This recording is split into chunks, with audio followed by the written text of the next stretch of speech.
Irish Street Renovation, week 200.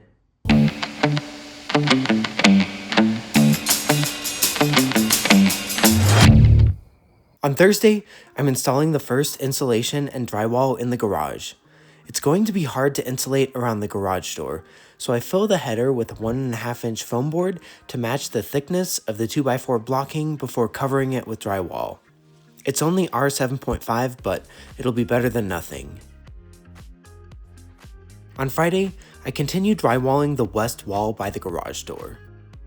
I want the room to be as finished as possible, so for this 2x4 blocking, I'll just cover it with sheetrock so I can at least get a smooth wall and paint it to match the rest of the room. Outside, my lawn and garden are looking quite nice after a haircut and some fresh rain.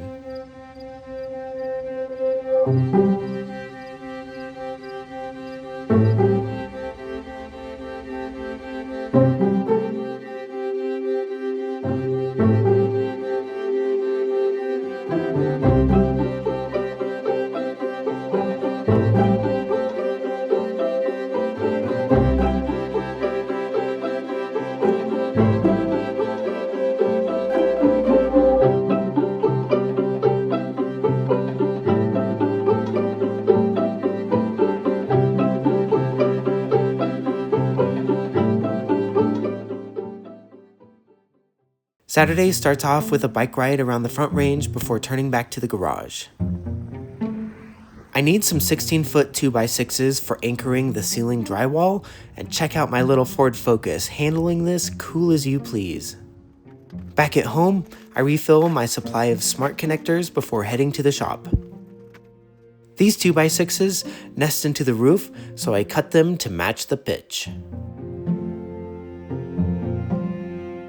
With a little encouragement, these new beams fit snugly at the east and west ends of the shop, providing a secure anchor beam for the ending sheets of drywall.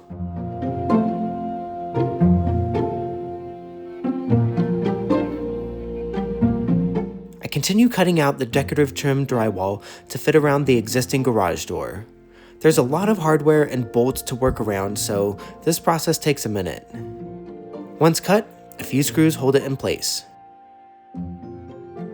As I go, I tidy existing and new electrical wires.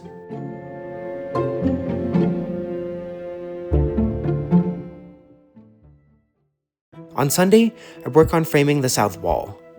I first install top and base plates before marking the wall studs 16 inches on center.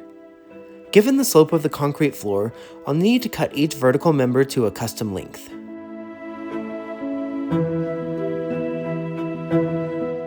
I cut all the vertical members before laying them on the ground to nail everything together. I framed everything super tight, so it takes a few hammer blows to get the pieces situated, but so far, everything is fitting beautifully.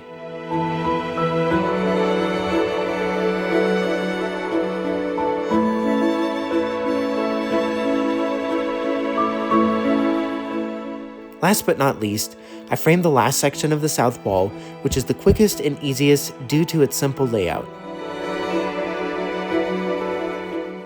Next, I remove the outlets from the north wall. Ridiculous, I know, because these are only a year old, but what can I say?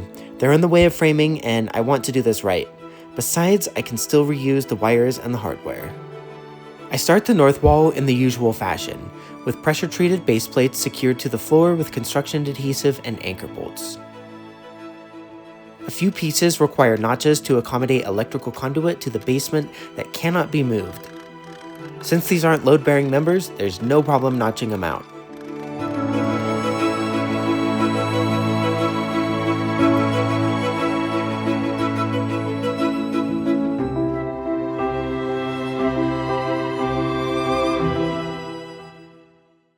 On Monday after work, I continue framing the north wall. I install the second row of the base plate before turning to framing around the load center. It'll be awesome to bury this load center in the wall cavity, which will give it a very smart and flush finish with the outer wall. The drawback is that framing around the existing load center requires a lot of notching, but in the end, it's a mission success.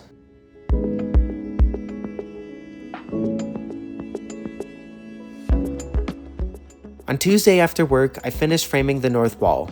It's a straightforward 16 inches on center wall with no obstructions, so it goes fairly quickly. But this still takes me the rest of the evening.